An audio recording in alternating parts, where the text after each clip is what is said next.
Bismillahirrahmanirrahim. Assalamualaikum warahmatullahi wabarakatuh.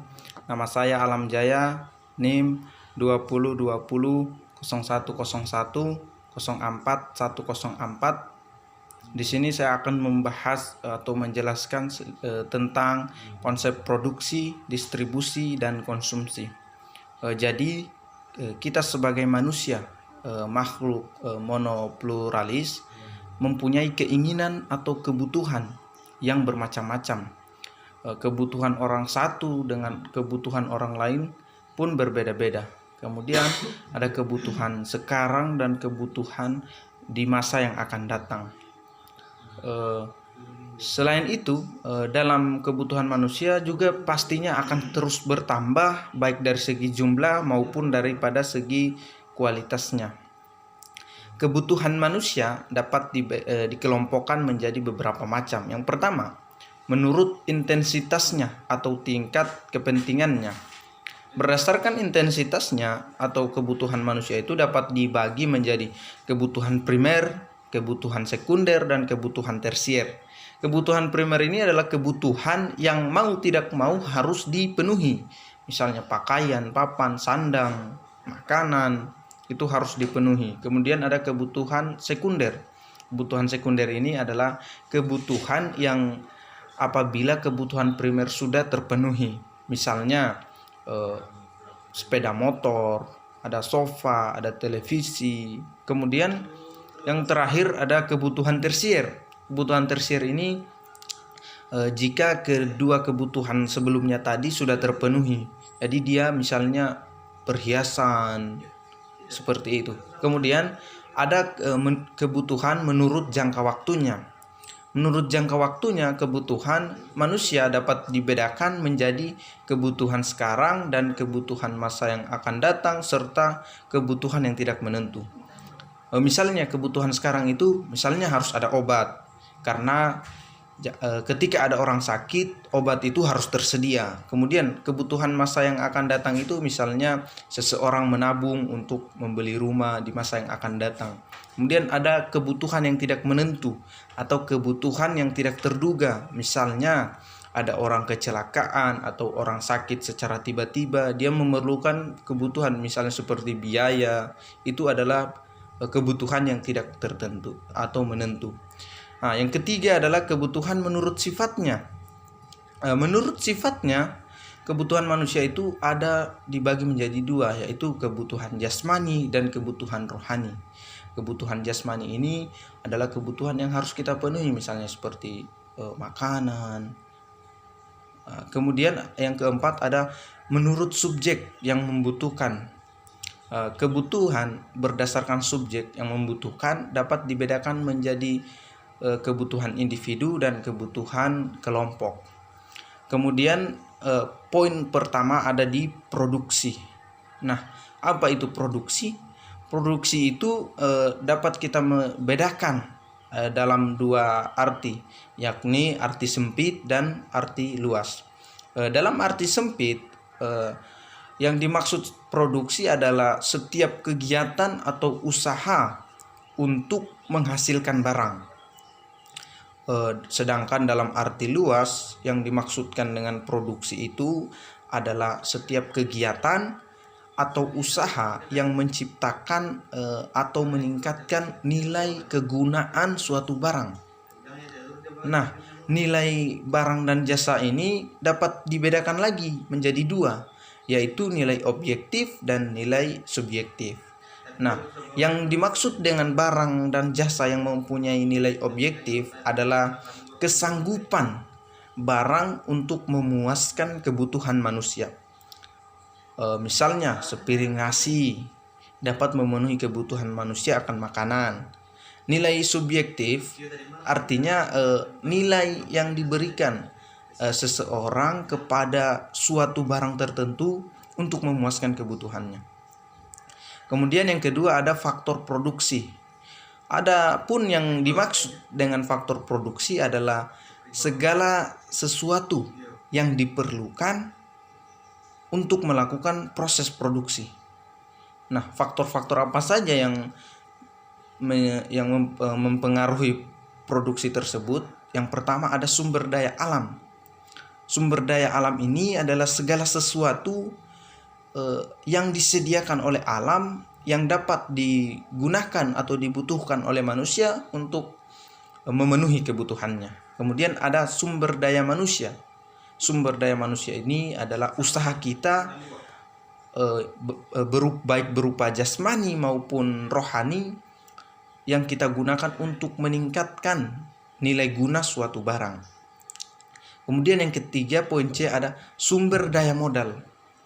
Sumber daya modal di sini adalah segala daya atau barang yang dihasilkan untuk dipakai menghasilkan barang atau jasa selanjutnya. Misalnya uang, tanah, mesin, peralatan, kendaraan, dan lain sebagainya. Artinya misalnya tadi tanah dapat menghasilkan lagi barang atau jasa selanjutnya. Kemudian yang keempat ada keterampilan. Keterampilan pengusaha. Pengusaha adalah seseorang yang bertanggung jawab di dalam suatu usaha. Dia berani mengambil resiko. Tugas pengusaha adalah mengatur dan menentukan serta mengkombinasikan berbagai faktor produksi. Jadi ketika pengusaha memiliki keterampilan, maka dia bisa mencari cara bagaimana cara mengkombinasikan agar sistem produksi ini berjalan secara tepat. Kemudian yang kedua ada distribusi. Distribusi ini adalah semua kegiatan untuk menyalurkan atau memindahkan barang atau jasa dari produsen ke konsumen. Nah, orang yang menyalurkan ini disebut distributor. Nah, fungsi daripada distribusi ini adalah yang pertama adalah menyalurkan barang dari produsen ke konsumen. Kemudian membantu memperlancar pemasaran sehingga barang yang dihasilkan oleh produsen dapat segera terjual kepada konsumen.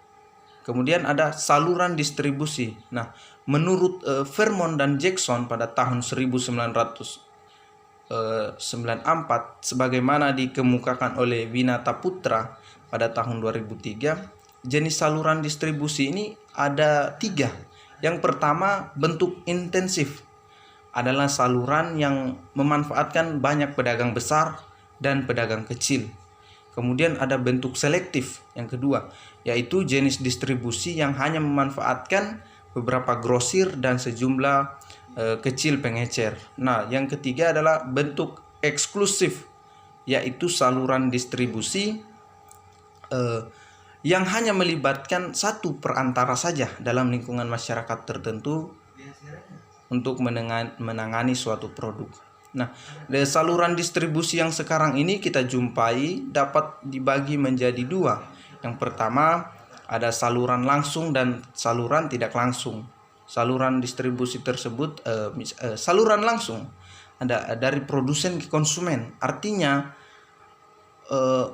langsung terjadi kontak antara produsen dan konsumen. Kemudian saluran tidak langsung adalah saluran dari produsen ke pengecer, kemudian pengecer ke konsumen, dan dari produsen ke grosir dan ke pengecer atau ke konsumen. Kemudian lembaga-lembaga distribusi. Ada grosir, ada agen, pedagang eceran. Nah, alat-alat distribusi ini apa saja? Alat-alat distribusi ini ada alat pengangkut, alat penyimpanan, dan alat promosi. Itu jelas di dalam distribusi harus ada alat pengangkut, misalnya truk. Kemudian harus ada penyimpanan, gudang. Kemudian ada alat promosi, bagaimana mereka mengiklankan agar produk-produk tersebut dapat laku di pasaran. Kemudian ada konsumsi. Konsumsi adalah tindakan manusia untuk mengurangi atau menghabiskan guna suatu barang. Selama hidup, kita sebagai manusia memerlukan konsumsi. Baik yang tinggal di pedesaan maupun perkotaan, semua membutuhkan konsumsi. Secara garis besar, barang konsumsi dapat kita bedakan menjadi 2. Yang pertama, barang konsumsi yang gunanya habis dalam satu pemakaian, sehingga setelah digunakan barang tersebut lagi tidak menjadi berguna lagi. Misalnya makanan, minuman, buah-buahan. dan lain-lain. Kemudian ada barang konsumsi yang gunanya akan habis secara berangsur-angsur atau perlahan-lahan, dan akhirnya bisa rusak atau tidak lagi berguna. Misalnya tadi seperti meja, ada kursi, lemari, televisi. Kemudian ada faktor-faktor yang mempengaruhi orang melakukan konsumsi. Misalnya tersedianya barang yang dibutuhkan. Kemudian ada harga barang. Harga barang juga menentukan orang melakukan konsumsi. Ketika harga barang ini dinilai relatif murah, maka dan kualitasnya baik, maka tentu orang akan berpikir ini lebih baik ketimbang membeli yang lebih mahal. Kemudian yang ketiga, nilai suatu barang.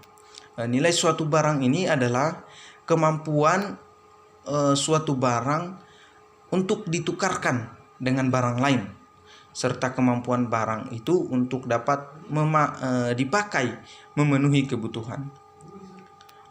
Suatu barang dikatakan bernilai apabila barang tersebut mempunyai kemampuan untuk dipakai atau dapat ditukarkan. Nilai suatu barang ini dapat dibedakan menjadi dua, ada nilai tukar dan nilai pakai.